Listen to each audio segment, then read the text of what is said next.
Buenas tardes. Nuevamente estamos en el octavo encuentro de charlas para agrimensores. Los puntuales hoy somos María Luna, Denis Delgado, que se volvió a sumar al equipo nuevamente después de un tiempo sin vernos. Bueno, José Champaña y yo.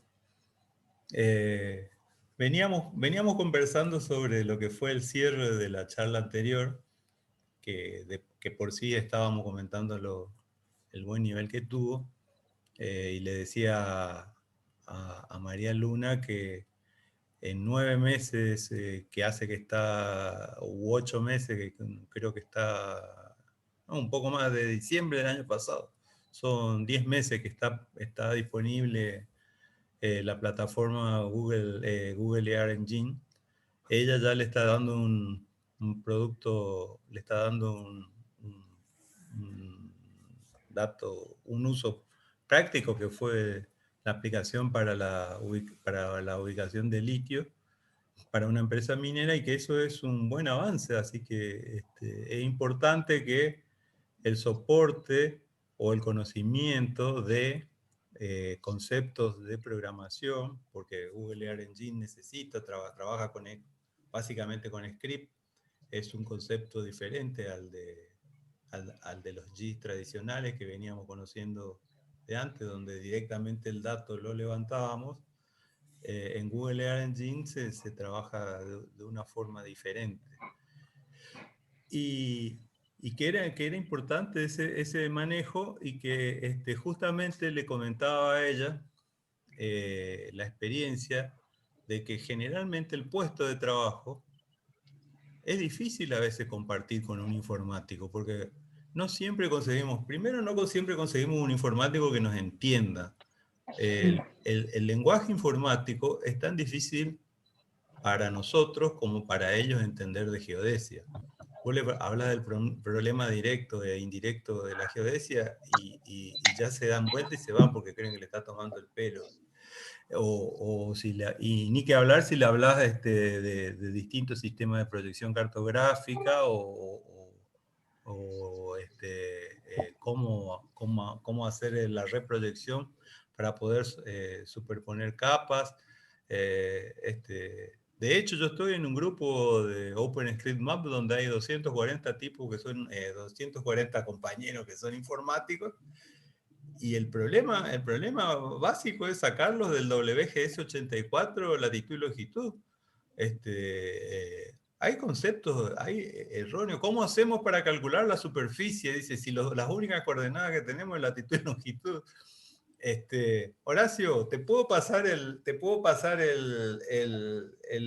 la capa y me calculás y me devolvés. Y claro, y bueno, esos temas son difíciles a veces de resolver, y uno a veces con la ansiedad o con el estrés del trabajo prefiere resolver. Me pasa a mí cotidianamente, prefiero resolverlo yo prefiero aprender a programar, o prefiero aprender a hablar inglés antes que tratar de que el otro, tratar de que el otro me entienda a mí. Y bueno, a veces sucede eso de que es cierto lo que dice José, que nosotros, si trabajáramos en el ámbito privado, deberíamos incorporar un especialista, incorporar a la estructura de costos del trabajo o al modelo de negocio al especialista en informática. Pero también sucede de que si no aprendemos el lenguaje informático, a veces no podemos sostener nuestro puesto, no podemos poner en producción nuestro propio puesto de trabajo. Mateo seguro que es Ramiro Báez, porque creo que Mateo es el hijo más chico.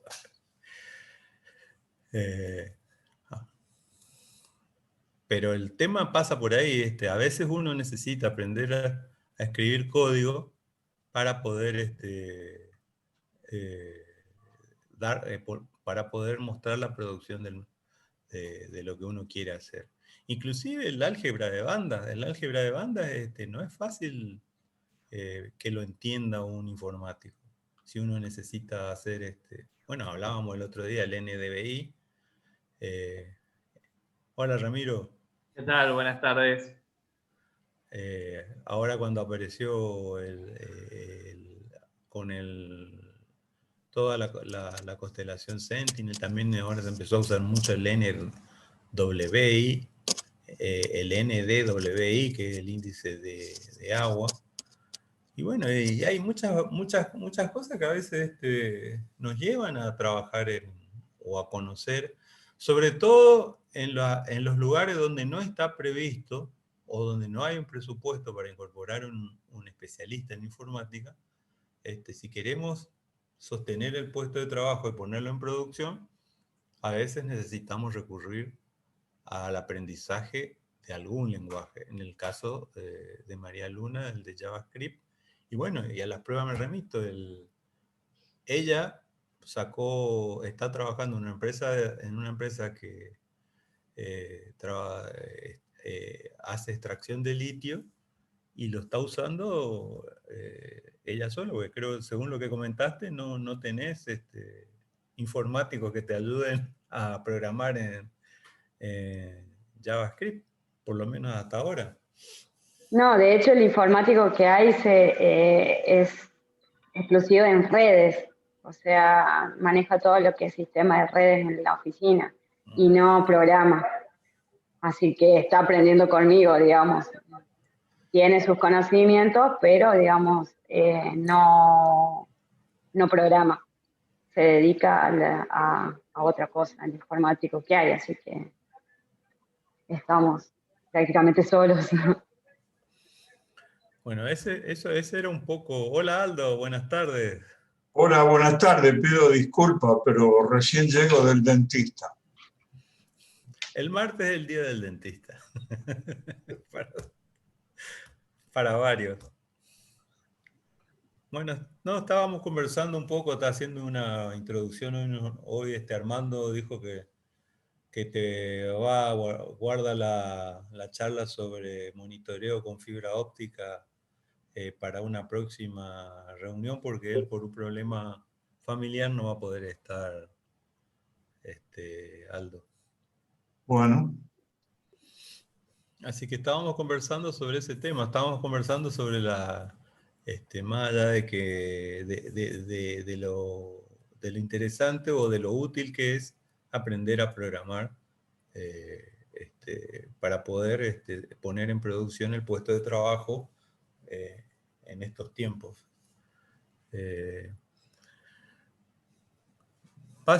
No sé, María Luna, si vos querés comentar algo más sobre el tema INSAR o tenés algo más para comentarnos o algo de lo que hiciste con Armando. O si no, yo estoy esperando que se conecte el agrimensor Macarraín, que tiene un par de vuelos con dron sobre las cataratas, que por ahí puede ser interesante para ver, pero me parece que en Iguazú no sé cómo estarán el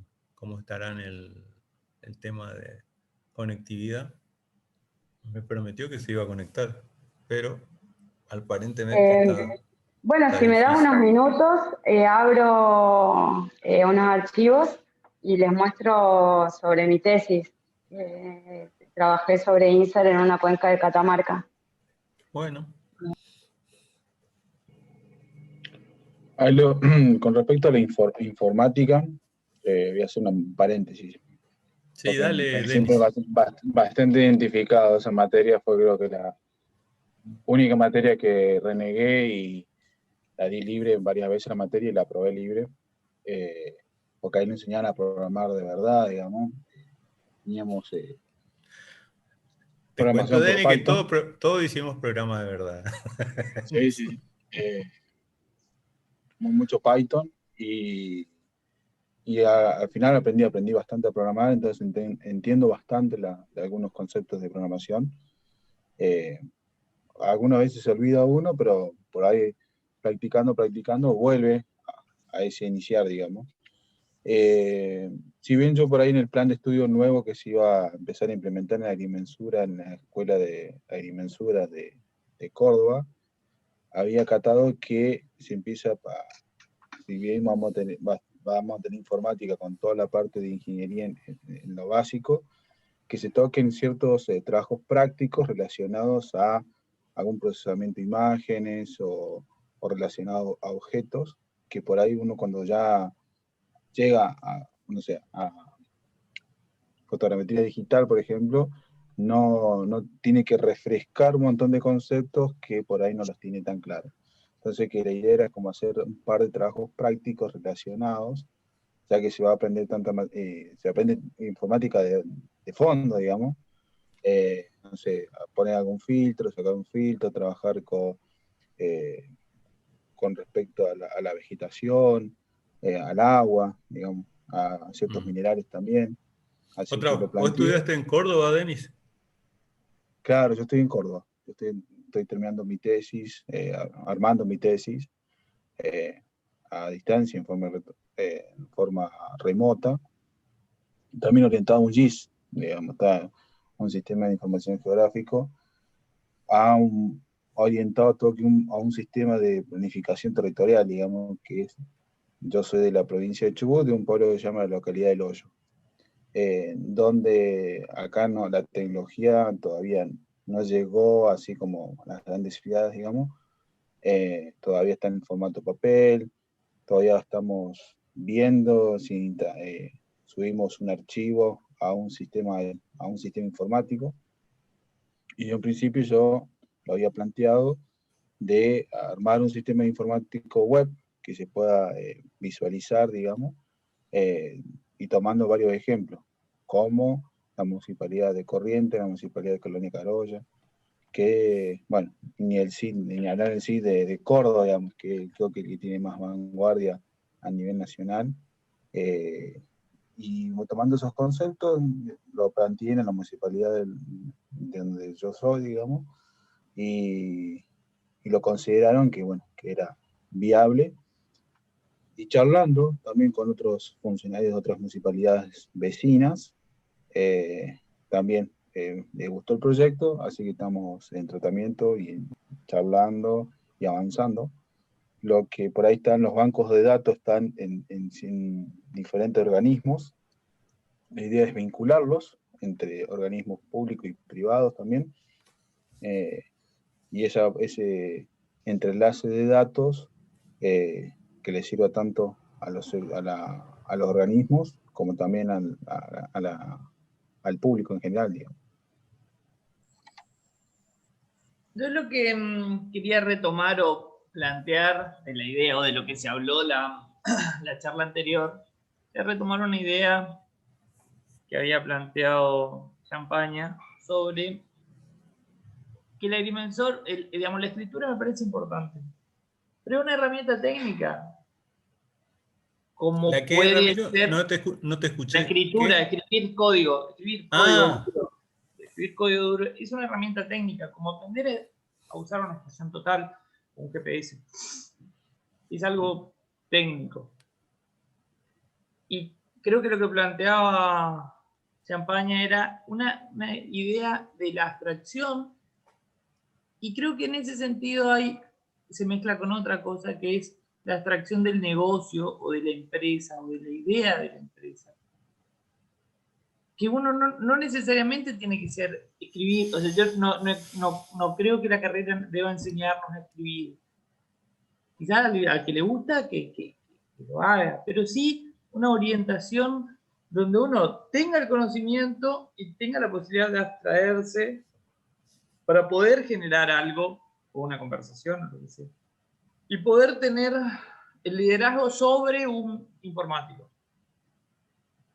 Y mismo el liderazgo sobre un equipo multidisciplinario, es decir, en ese sentido, una formación donde nos enseñen la abstracción de la obra, del negocio, lo que sea, donde un agrimensor pueda ser el líder y estar dirigiendo un ente, una obra o lo que sea, con una visión. Se da en los proyectos, en los proyectos de catastro, o sea, se dieron situaciones de esa. No estoy planteando digamos, solamente quiero aportarle mi idea a la discusión, digamos, de que yo estoy de acuerdo en que se forme en la escritura, pero también en la apertura de que no es solo la escritura, es el concepto y es el concepto amplio de lo que es la estructura, no solo del agrimensor que hace eso, porque si yo me paso de ser un agrimensor que hace mensura a un agrimensor que hace sí y escribo solamente, me paso de ¿cómo te diría? Cambio de oficio, ¿no? Claro, cambiar de especialidad. Cambiar de especialidad se abarca un poco bueno, más. De eso, pero eso lo es lo que voy decía José. Eso es lo la que de alguna atracción forma, te permite abarcar ambas cosas. eso es lo que de alguna forma explicaba José. Sí, por eso Mira, segundo la idea. Yo les quiero comentar algo, ¿no? O sea, que es muy útil, por lo menos, el concepto de informática en general, a veces se lo confunde con lo que sería ofimática. Ofimática es Word, Excel, ¿cómo se llama? Correo electrónico, por ahí algo de base de datos, eso es ofimática. Informática es otra cosa. Y dentro de la informática, digamos, hay como especialidades. O sea que hablar de programación es simplemente hablar de una especialidad de la informática. Ni siquiera es la principal, digamos. Por ejemplo, podríamos hablar de un arquitecto de sistemas, donde diseña un sistema complejo a nivel de hardware, que es una especialidad de por sí, donde el tipo tiene que diseñar. Un especialista en base de datos, por ejemplo, un tipo de el tipo que sabe de bases de datos, ¿no? Puede trabajar en base de datos toda su vida, digamos, porque tiene tanto para aprender, tantas formas de aprender, tantas cosas para aprender, que es impresionante. O sea, que lo que quiero decir de alguna forma, que nosotros tenemos que tener una visión completa, no de programación. Algo de base de datos, algo de sistema de hardware, o sea, a nivel de lo que es una red, las diferentes formas de redes, por ejemplo, si es una WAN, si es una NET, o sea, ¿qué es lo que es?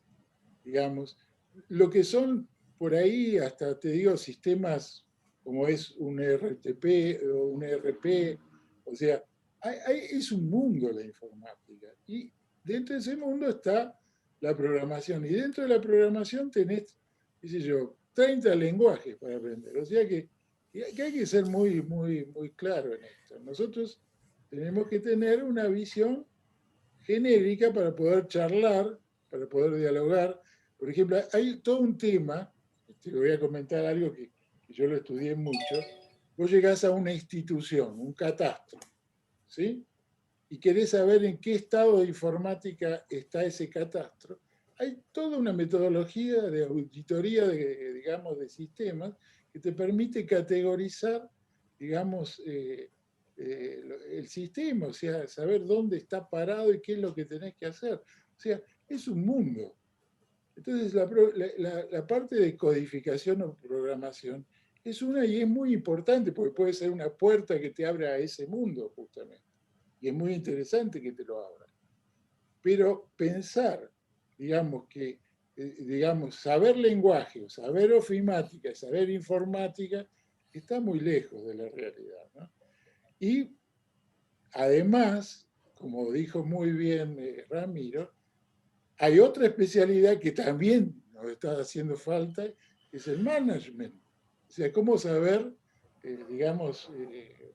manejar un proyecto, que es otra especialidad más. Yo me acuerdo que en una época se me dio la loca del project management, y hay toda una asociación que se llama PMI, donde uno tiene que aprender a comprar libros para saber las etapas del proyecto, saber lo que es marco lógico, saber lo que es para definir los requerimientos, el tema humano, el tema, digamos, administrativo, el tema contable, el tema financiero. O sea, de eso te quería preguntar, José. Porque Eso yo es sé un que mundo.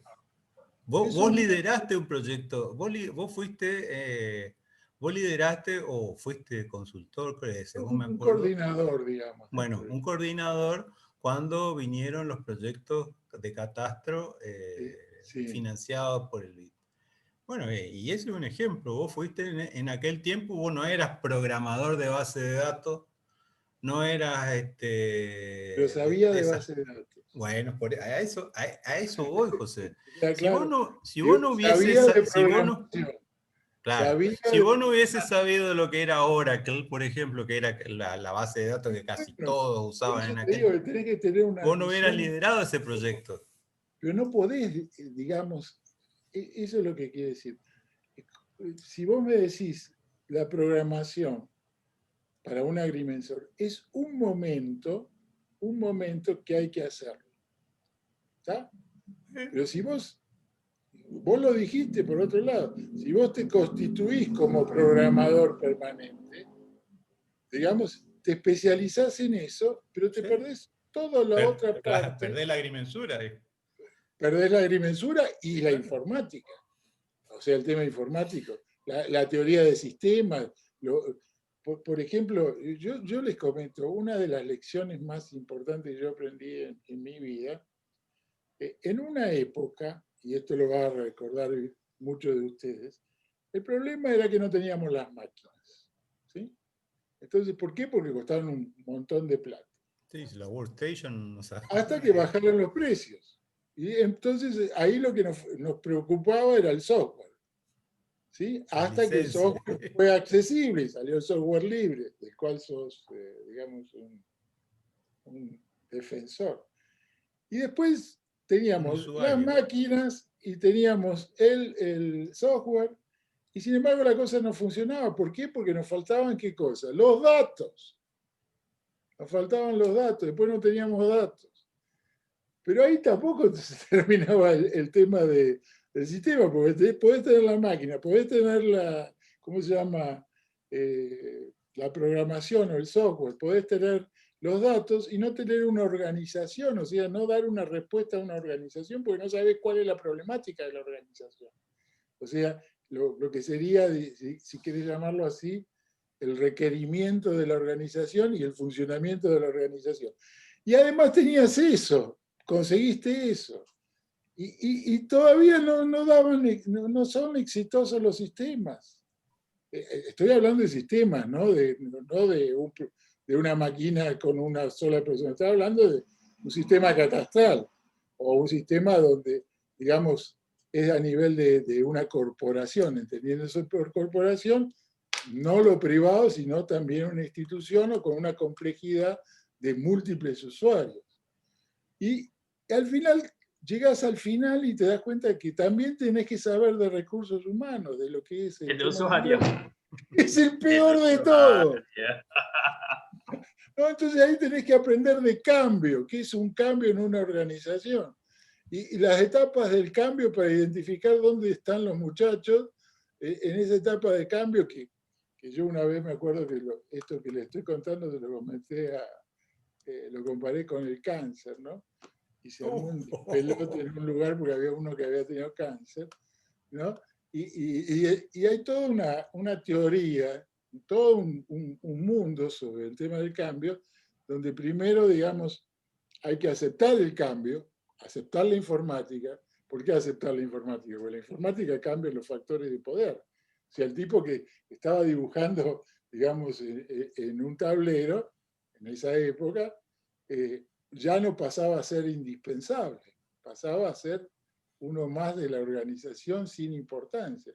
Entonces, bueno, él negaba el cambio, después cuando se daba cuenta que el cambio venía, después de negarlo, digamos, se enojaba, todas las etapas, después venía la aceptación, después venía la transacción, y todas esas etapas hay que identificarlas para poder trabajarlas, porque cada una de ellas tiene una solución. O sea, que, vuelvo a explicar, de alguna forma, si querés formar un grupo social, digamos, ya sea porque sos dirigente catastral en una institución o sos director, de alguna cosa en general donde es múltiple, sobre todo si tenés una empresa que quiere dar resultados.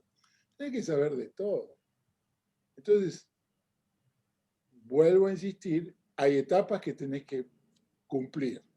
Una de ellas es saber programar, porque te va a dar digamos, el expertise, o si quieres llamarlo así, el ejercicio suficiente para poder manejar un programador, para saber cuáles son los tiempos de programación, para no exigir cosas imposibles, que sucede muy a menudo, digamos, o sea, exigir. Y además tiene que estar actualizado, que estar actualizado hoy en programación con todas las cosas nuevas que hay, es un mundo.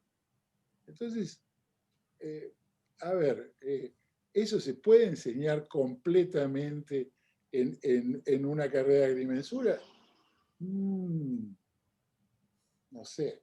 Sí Yo le daría como un tenés que opcional, saber, José. si vos me decís una cosa que yo digamos, a un tipo, a un agrimensor, un profesional de los nuestros, le exigiría algo, es decirle, darle una fórmula y que me la desarrolle en Excel, ¿sí? Y que me haga un ejemplo y que me sepa trabar alguna cosa en Excel, o sea, armar un formulario en Excel. Esas son cosas que le van a ser útiles como profesional, digamos. Bueno, en Excel podés programar con Visual Basic. Hasta más podés incorporarle, si querés darle mayor complejidad, lo único que le sacás la idea de Excel, ¿no? O sea, yo te estoy hablando de una planilla de cálculo que resuelve un programa como puede ser, qué sé yo, la transformación de coordenadas. Yo Excel no manejo mucho porque yo trabajo con LibreOffice. Ah, vos trabajás con LibreOffice.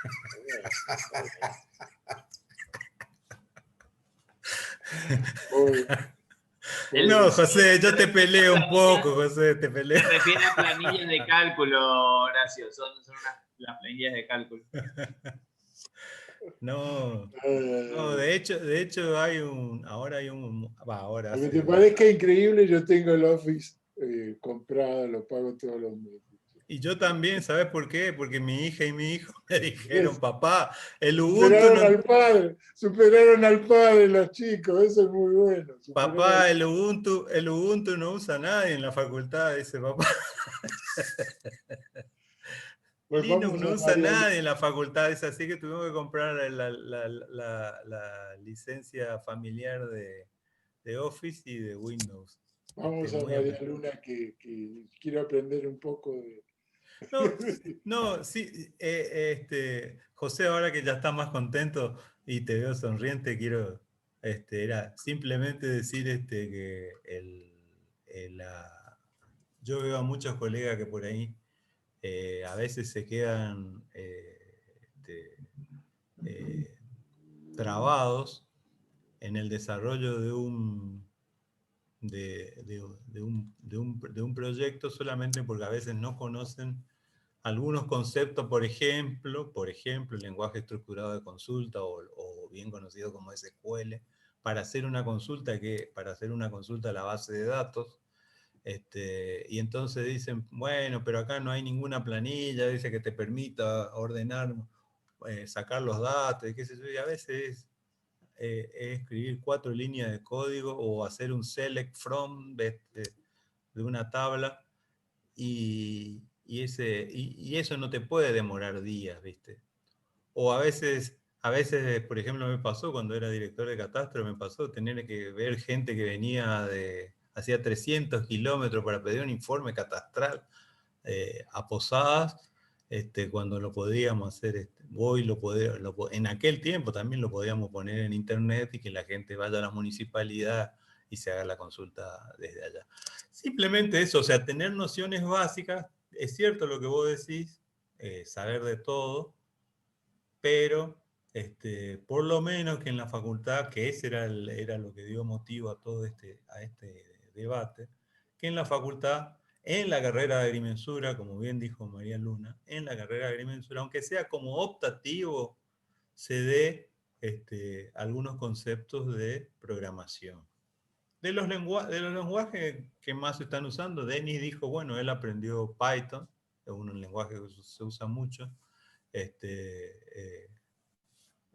Y como vos bien decís,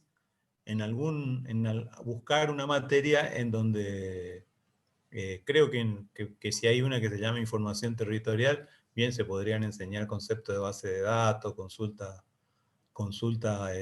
cómo hacer consulta a una base de datos, cómo hacer pequeños scripts para obtener resultados resultados y armar un mapa, ¿viste? O cómo armar un script en ArcGIS para poder conocer o presentar la información con determinadas características.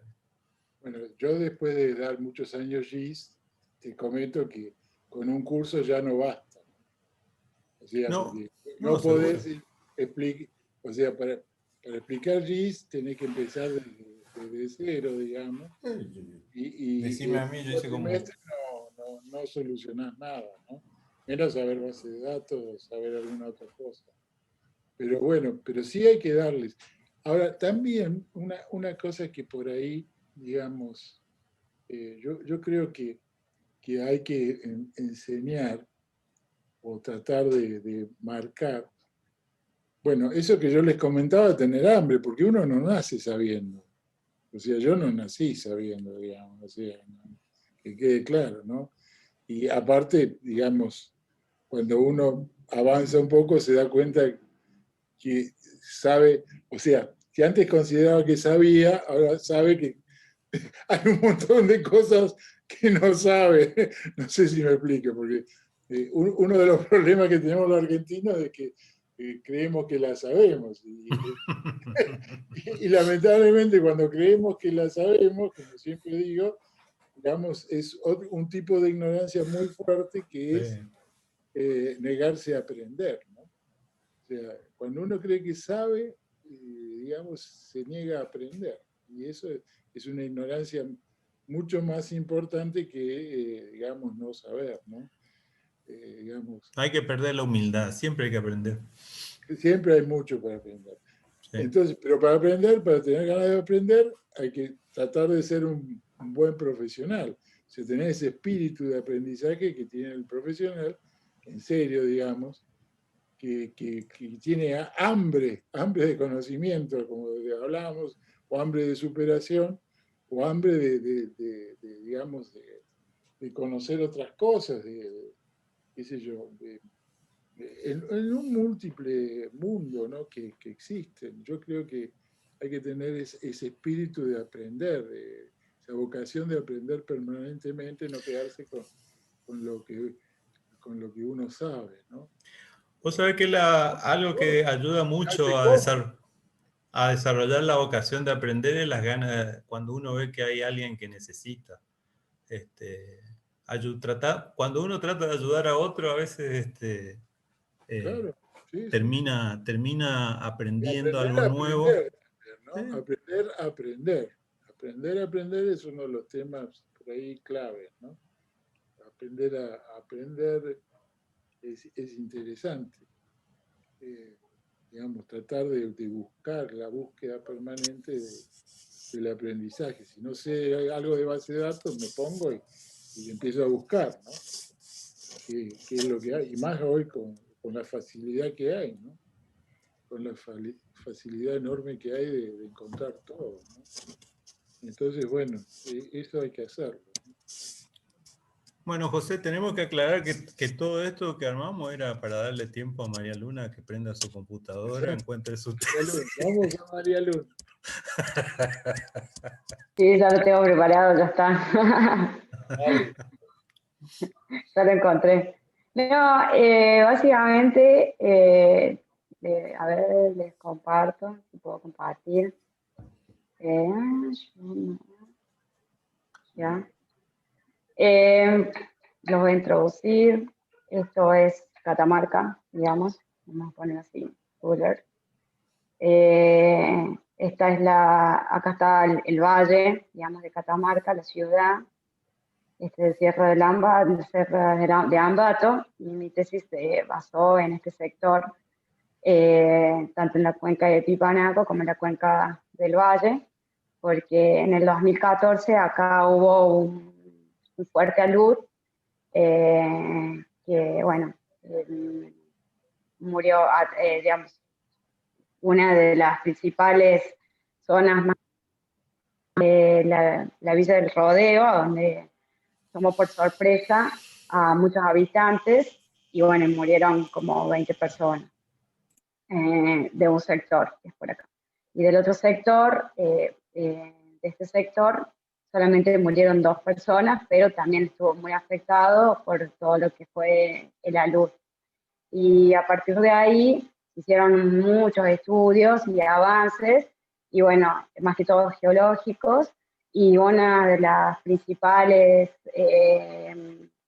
preguntas era ver si a través de INSAR o DINSAR, perdón, se podía detectar algún deslizamiento. Entonces, lo que sí se pudo detectar fueron algunos indicios que van a interpretar esto, ¿no?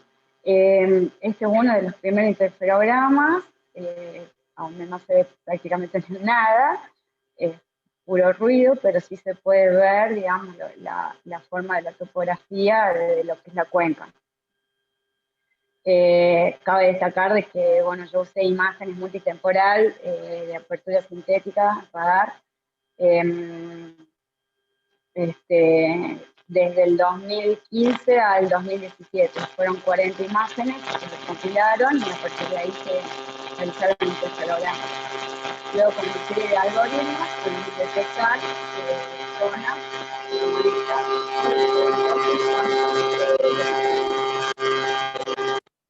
Hay un ruido terrible.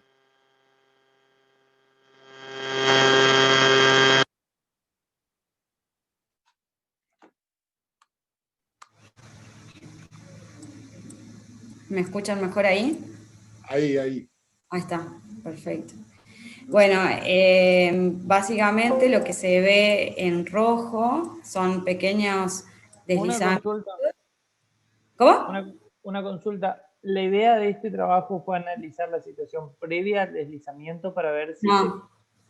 En realidad, previa fue en el 2014, pero yo trabajé con imágenes Sentinel, que son a partir del 2015. Como Sentinel-1 se lanzó en el 2000, pudimos obtener datos desde el 2015, o sea, son libres, entonces por eso es que son desde esta época. Entonces, el gran deslizamiento que encontramos es en este sector, si lo pueden ver, coincide justo con una pequeña cuenca que se ve en este sector, y si yo lo quiero limpiar, puedo observarlo mejor, a ver si... ahí está como más limpio. Y son pequeños que al hacer una serie, a ver si ven esto, a donde a partir de ahí lo podemos medir. A ver, no puedo, quiero mostrarles, vamos a hacer una comparación.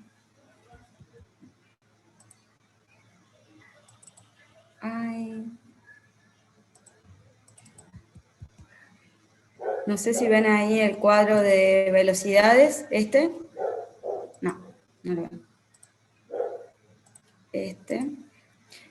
A partir de ahí tomamos puntos de medición a donde se pueden ver que en el eje de las X tenemos la fecha y en el eje de las Y es la deformación que se obtuvo. Entonces tenemos desde un punto de inicio, que es en el 2015, y se vieron movimientos descendentes hasta de 15 centímetros. Entonces, si vemos, son alrededor de 3 a 5 centímetros por año. Entonces, con la tecnología INSAR se puede obtener esta serie de estudios, donde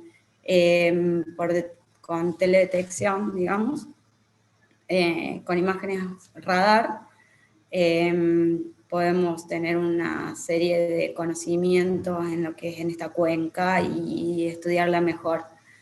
Es de difícil acceso porque son, digamos, sierras y es una ayuda más a lo que es el óptico, a lo que es la visión desde lo óptico. Esto, en un principio teníamos mucho ruido, como se ve en esto, y a partir de ahí empezamos a detectar, digamos, por medio de algoritmos, que Sebas lo pudo explicar muy bien el martes pasado. Yo utilicé la tecnología SBAS, y a partir de ahí se obtienen este es el resultado de 40 interferogramas que van desde el 2015 al 2017. Y bueno, básicamente se basa en eso, digamos, la detección de deslizamientos en la cuenca del valle de Pipanaco, como una metodología de emergencias, ¿no? De sistemas de emergencias. Eso es como algo muy nuevo para mí, porque la verdad que yo no manejaba esta herramienta y fue muy difícil tratar de obtenerlo, porque son archivos enormes, cada una de las imágenes pesa alrededor de 2 gigas y yo trabajé con 40, entonces como que tenés que tener una cierta capacidad de espacio y de memoria también en cuanto a la computadora, ¿no? Porque una buena computadora para poder procesar todas estas imágenes. Estas imágenes las procesamos, las largábamos un día, un viernes, y quedaba todo el fin de semana procesando, volvíamos el lunes y recién podíamos ver los resultados. No es algo sencillo ni rápido que se pueda realizar, entonces por ahí se requiere de ciertas características informáticas para poder obtener los buenos resultados. Así que, bueno, algo rápido. La conclusión del trabajo es que se pueden detectar movimientos, bueno, lo que entendí, que se pueden detectar movimientos y que sería posible armar algún sistema de alarma para LUDES. Esa es la idea. Para alerta de... Para un sistema de alerta temprana. Sí. Y eso se logró, es decir, una vez que se establece ponerle en esta cuenca o en esta pendiente, una vez que se logra esa primera demostración, digamos, teórica, ¿se puede sistematizar como para que se corra esto, no sé, o se hizo eso? ¿Hay alguien que haya tomado estos datos y lo haya sistematizado? No, digamos, sí se puede sistematizar. De hecho, hay varios lugares que lo realizan. Más que todo, por ejemplo, en la zona de Mendoza está bastante monitoreado, pero acá en Catamarca no, digamos. Estaría buenísimo que lo tomen como una herramienta, porque es muy importante, digamos. Se ven los resultados, se puede observar de que a partir de ahí sí se obtienen... se pueden detectar los deslizamientos. Mi tesis quedó ahí, digamos, desde hasta el 2017, bueno, habría que seguir analizando hasta la actualidad, pero es una muy buena herramienta, donde acá en Catamarca no, digamos, es la primera vez que se realiza una metodología como esta, que se utilice una técnica como esta. Y sí, bueno, lamentablemente no continuaron, digamos. Claro, pero ahí necesitas apoyo de financiamiento, o sea, una vez que está el marco teórico desarrollado, necesitas financiamiento para que eso funcione. Seguro, sí, seguro.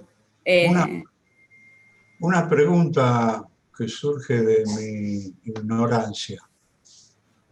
El otro día explicaban, bueno, que podía haber, según qué satélites se usaban, pasadas cada tantos días.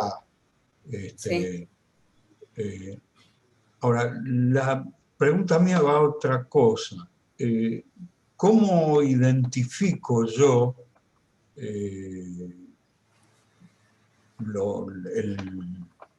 digamos, la parte objetiva de los puntos para saber que se desplazaron? Se establecen umbrales. ¿Eh? Se establecen umbrales que ya están estudiados. Entonces, a partir de ahí uno empieza a detectarlos.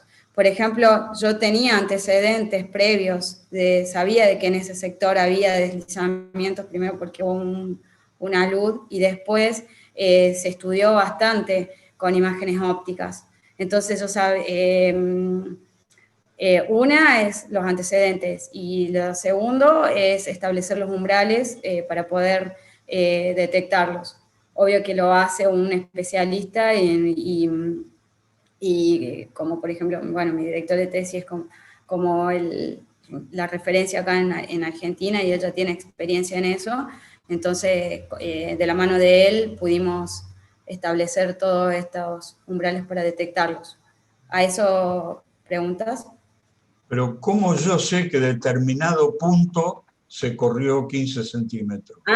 Se realiza una medición a través de algoritmos y obtenés un cuadro como el que les mostré, que es una serie de deformación. Basado en puntos notables, ¿no? Es decir, tomo puntos notables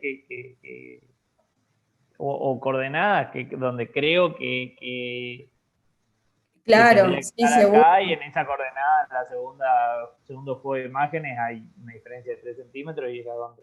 Y así se determina. Claro, o sea, lo que hace, digamos, la metodología es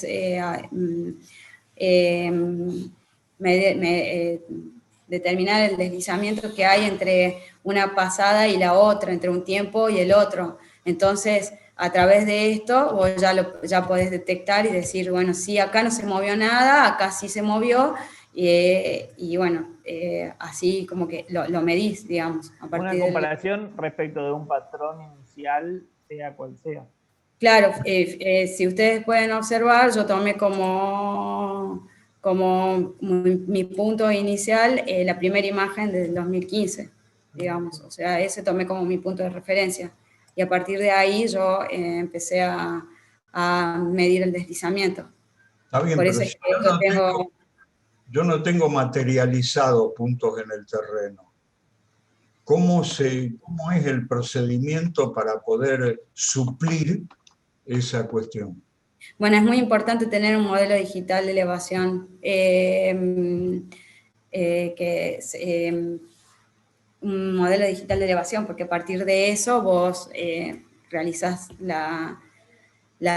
digamos, lo que sería la resta o lo que haces las correcciones topográficas a partir del modelo digital de elevación. No solamente trabajás con imágenes radar, sino también con modelo digital.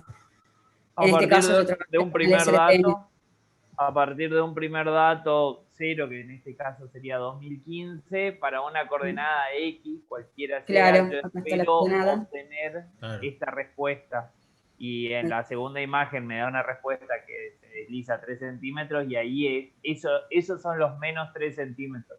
O sea que uno no necesita materializar o medir, sino que a partir de un modelo inicial forma distintos modelos y los va comparando, y eso es lo que va dando.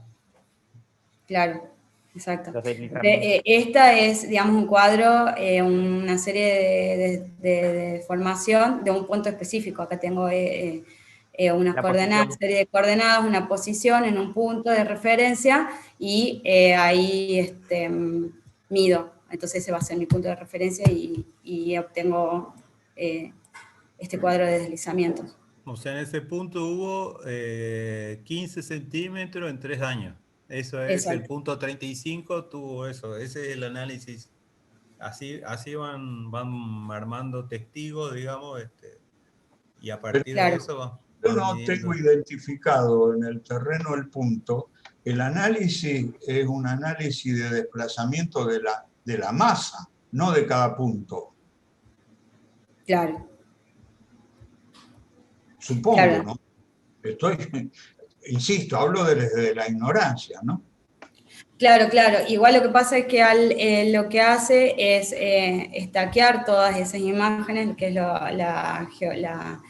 primero uno de los primeros pasos es estaquearlas digamos, bueno, las imágenes están georreferenciadas, pero lo primero que vos haces es unirlas y a partir de ahí estás midiendo un mismo punto, digamos, un mismo punto de referencia. Tenés una serie de imágenes, todas unidas, y a partir de ahí vos medís el deslizamiento. Cuando decís estaquear, ¿a qué te referís? Unirlas, digamos, y tener toda como una estructura desde abajo, desde la fecha más vieja a la fecha más nueva, y trabajar como un sistema de información geográfico o algo así, todas juntas. Como capas, siempre con los mismos puntos de referencia. Claro, sí, sí. Por eso es que yo obtengo este cuadro de deslizamiento. No tenés micrófono.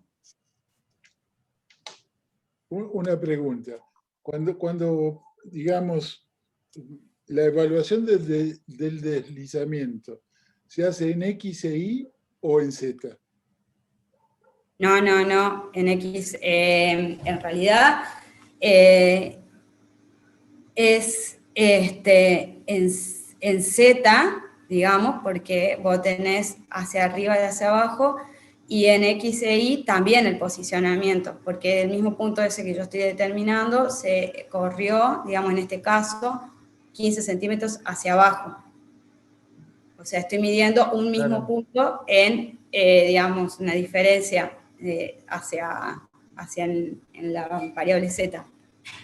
Claro, o sea, pero también me está comparando una piedra que se haya corrido, sino que en este lugar que yo esperaba que esté acá, hoy está acá, esa tierra claro. que no está, esa diferencia de tierra, espero que esté acá, digamos. Entonces, al generar de eso un modelo, uno lo que puede hacer es ver cómo fue el deslizamiento. Es decir, si yo tengo diferencias así y después todo lo que me falta acá está acá, ahí es donde al hundirse claro, se infiere que eso se desplaza, digamos. Exactamente. Claro, es una diferencia de Z, pero no hay nada materializado y siempre estoy midiendo el mismo XY y en ese XY mido el delta hacia abajo, claro, o hacia arriba, según sea el...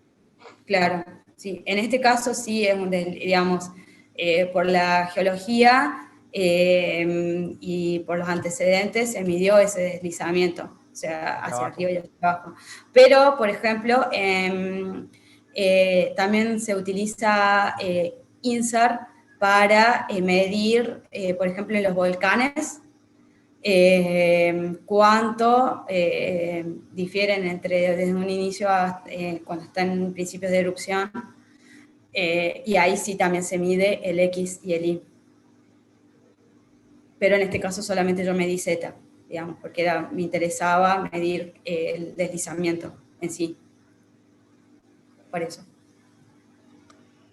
O sea, básicamente, digamos, lo que imagino, ¿no? En principio es un análisis multitemporal. Sí. Y una de las variables es el tiempo. Exacto. Y se supone que básicamente las imágenes esas todas están georreferenciadas de la misma forma. Exacto, sí. A nivel de georreferenciación de imágenes, para aclararle un poquito a Aldo, se toman una cantidad de puntos, recomendables serían 9, digamos, o sea, hacer 9, 10 puede ser con uno central, pero bueno, siempre conviene dejar alguno afuera, también, o sea, tener mayor cantidad de puntos para saber el error. Eso se hace de diferentes formas, o sea, el GIS puede permitir, digamos, ajustes de, digamos, lineales, ajustes no lineales, ajustes variables. Hay toda una forma de hacer un ajuste que en este caso se me ocurre que tiene que ser homogéneo una vez definido el tipo de ajuste para que poderlas comparar. Una vez comparadas, digamos, se compara el Z, estoy imaginando, ¿no? No, sí, está bien, está perfecto. Se compara el Z en varios puntos y se dibuja la zona, ¿no? Eso se hace por lo que se llama, digamos, falso color. O sea, eso por ahí no lo aclaramos el otro día. Las imágenes básicamente son bandas que se le asignan colores. Puede ser un color natural, depende de la combinación de las bandas. Pero bueno, el falso color sirve justamente para resaltar algo que me interesa, ¿no? Destacar, como puede ser un humedal o algún tipo de respuesta en el espectro electromagnético, ¿no? Pero básicamente, en general, me imagino que debe ser lo que se conoce en GIS como mapa de diferencias. En este caso, diferencias altimétricas, ¿no? Para puntos que están georreferenciados. Si hay alguna otro tipo de deslizamiento, ahí no sabría cómo, digamos, necesitaría marcarlo en el terreno para que salga en sucesivas posiciones y fuera en X e Y, ¿no? Se me ocurre eso, ¿no?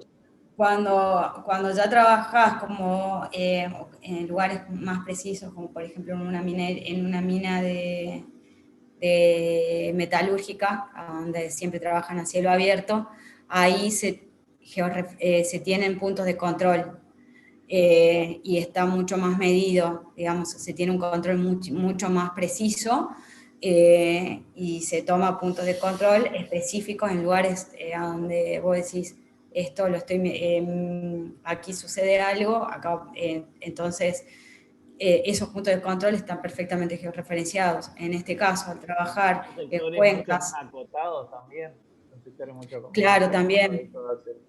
Sí, seguro, seguro. Y tu modelo digital va a ser mucho más preciso también, digamos, porque tenés puntos de control.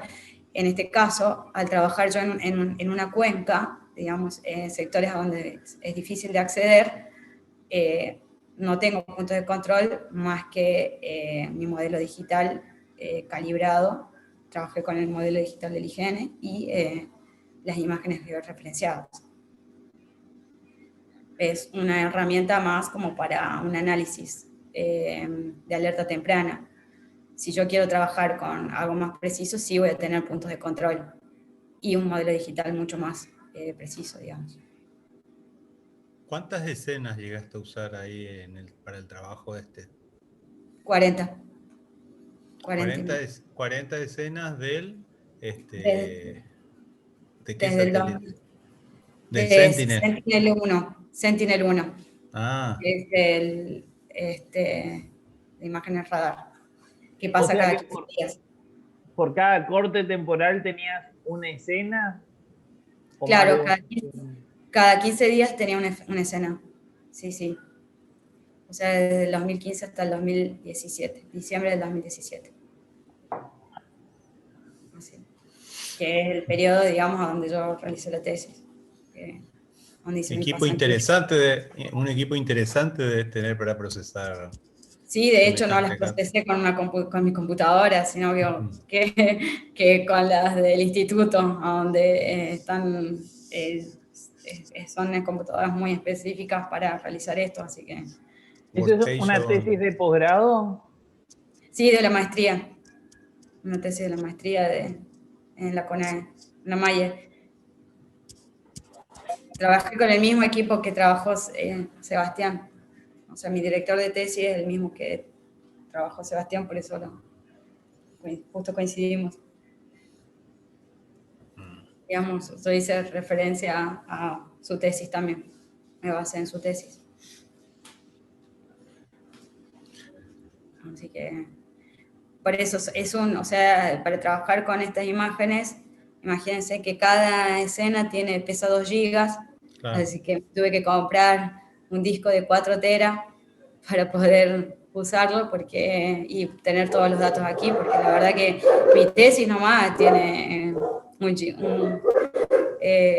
me ocupa la mitad del disco, así que se requiere de de características importantes en cuanto a la memoria.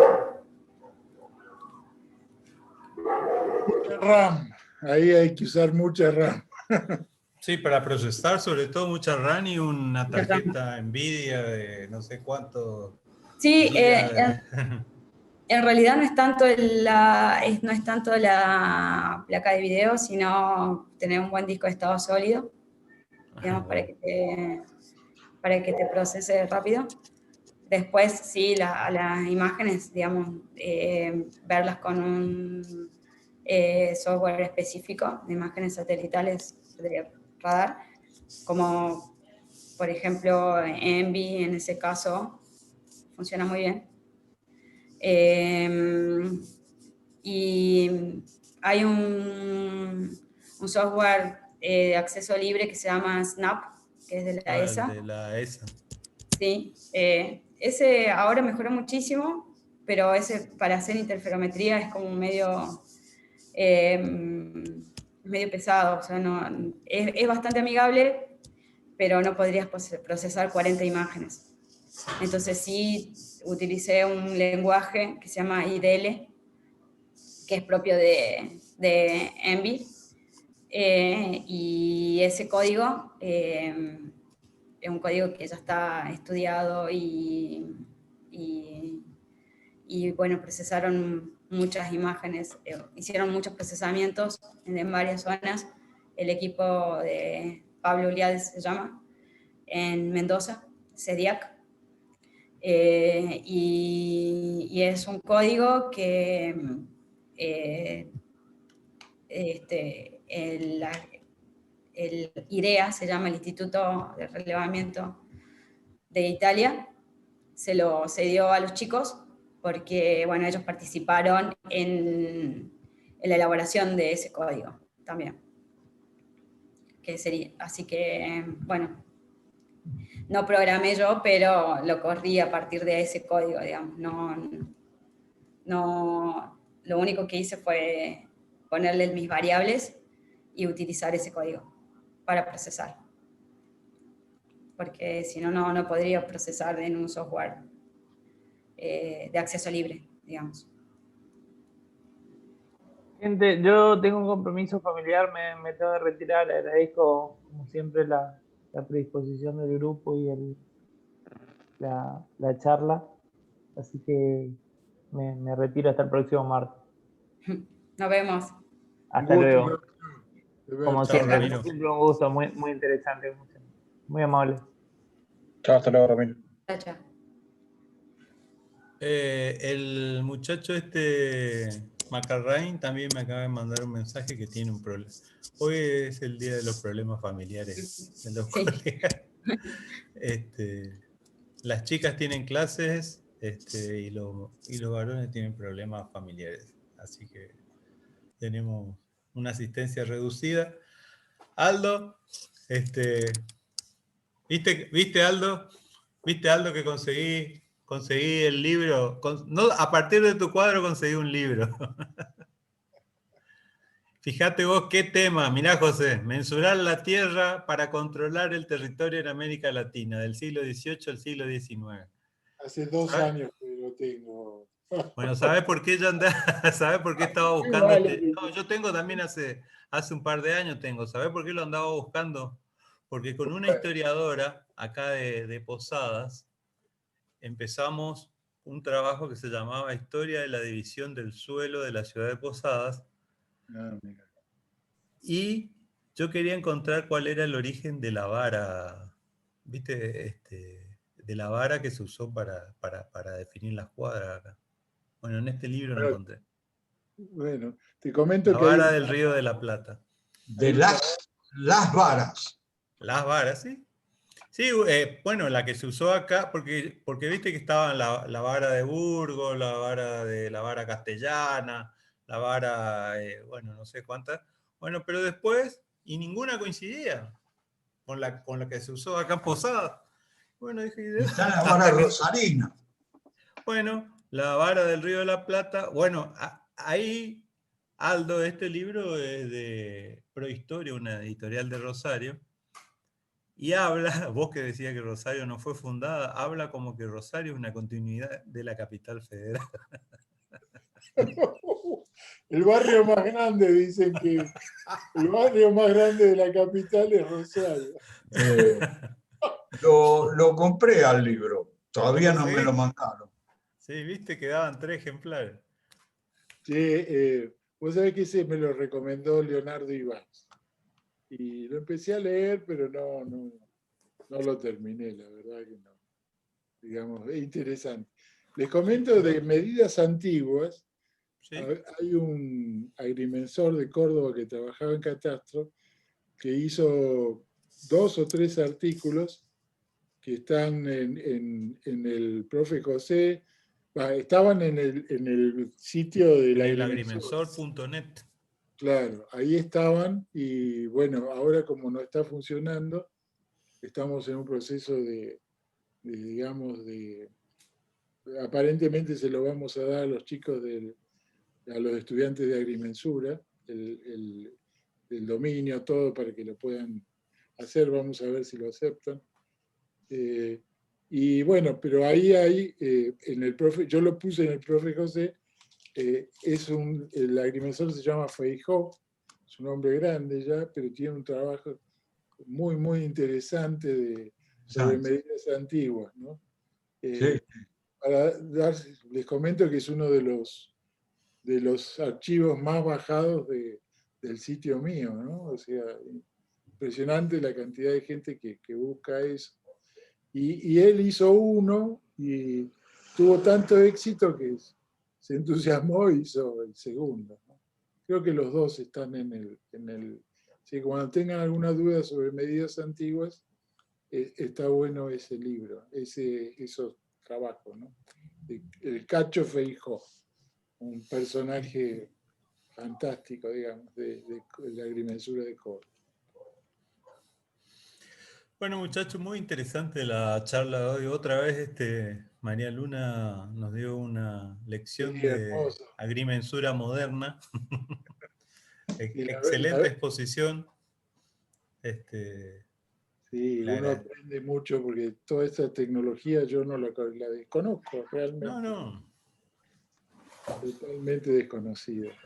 Yo con el Snap ya me peleé porque Snap primero dice que vos podés descargar directamente del hub de la ESA las imágenes y resulta que después en realidad tenés que bajarla y usarla porque sí, Snap es, digamos, para ser libre, está medio, deja muchas cosas que desear, mucho por desear. Menos mal que no cobran porque si no se hubieran fundido. Sí, hay otros programas. Quiero destacar de que, bueno, o sea, mi director de tesis es Pablo Lades, que es el ingeniero en petróleo, y mi codirectora es una doctora en geología de acá de Catamarca, Adriana Anís. Bueno, no sé si la conocen o la sintieron nombrar, pero, y bueno, y yo, ingeniera agrimensora, es como que es un equipo multidisciplinario, o sea, no lo podría haber hecho sola a esto. Entonces, es una rama de la agrimensura que es muy interesante y lo bueno que tiene es eso, de poder trabajar con gente de distintas profesiones. Bueno, muy bien. Muy bien, felicitaciones, María Luna, y muchas gracias. No, José, gracias. creo que hoy con este tema podemos, Sí, cerremos. podemos cerrar porque me parece que es ¿Sí? muy bueno como para darle un moñito al tema teledetección. Tal cual. ¿Queda el de la fibra óptica? Bueno, eso queda para cuando Armando, Charla. Sí. Armando pueda... Armando tuvo un problema familiar y tuvo que viajar a Río Gallegos, así que... Yo te Ven. propuse la última vez traer a una estudiante, ya profesional ahora, muy buena de Córdoba, Oliver de apellido, es hija del presidente del colegio de agrimensores, para que nos hable de regularización de tierras informales. Ah, está bueno. Eso cuando quieras, Y, te hablo a esta niña para que nos... pero ese tema está recontra vigente ahora. Claro, sí. Sí, Bueno, sí, a mí me sí, sí. Si la encantaría... podés contactar para el martes, sería Sí, espectacular. yo el martes que viene probablemente no pueda estar, ¿no? Porque tengo un Bueno, compromiso. Pero bueno, ya eso para la próxima charla. claro, lo voy a hablar con Horacio creo que es un tema que vale la pena que tratemos, ¿no? Que nos enteremos. Sí. Bueno, muchachos, un abrazo grande. Nos Gracias. estaríamos viendo el martes que viene, creo que el 17 podría ser que nos veamos de nuevo entonces. Sí, yo quiero conversarlo, todavía no lo tengo confirmado, pero bueno. ¿Vos decís que se suspende la del martes que viene y pasamos a...? No todavía, Aldo. Tengo que ver, ¿cómo se llama? Es un tema médico, si me dan el turno, no, ese es el problema. Bueno. Está bien. Quedamos en espera entonces. Dale, Bueno. dale. Genial. Un abrazo grande a todos. Abrazo. Chao. Chao, Gracias. Muy buenas tardes. Que les Te vaya paso bien. el archivo apenas lo baje. Te agradezco, José. Listo. Chao. Hasta luego.